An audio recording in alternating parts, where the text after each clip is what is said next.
தன்னுடைய முதல் பொது நிகழ்ச்சியாக பெரியார் பிறந்த நாளை ஒட்டி அந்த காட்சிகளை தற்போது நாம் பார்த்துக் கொண்டிருக்கிறோம்.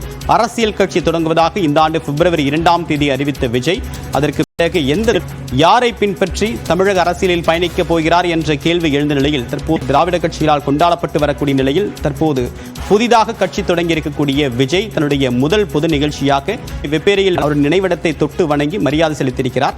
விவரங்களுடன் நம்முடைய சிறப்பு செய்தியாளர் செந்தில் பல நாட்களிலும் வாழ்த்து செய்திகளை பதிவிட்டு வந்தார். தன்னுடைய கருத்துக்கள் பாதை, அவர் கடைபிடித்த விஷயங்கள், அவர் எதற்கான விஷயங்கள் எல்லாம் முன்னெடுத்தார் என்பதை முதற்கட்ட கருத்து என்ன?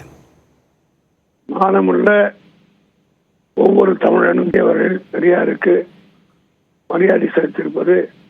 ஆனா அவருடைய பயணம் அப்படின்றது தொடர்ந்து திராவிட அரசியலை ஒத்துதான். தமிழனும் தந்தை பெரியாரை மானமுள்ள தமிழர்கள் அனைவரும் மதிப்பும் மரியாதையும் செலுத்துவார்கள். பெரியாருக்கு முதல் மரியாதை என்பதன் மூலமாக திராவிட அரசியல் நடத்த முடியாது என்பதை மீண்டும் ஒரு முறை இதை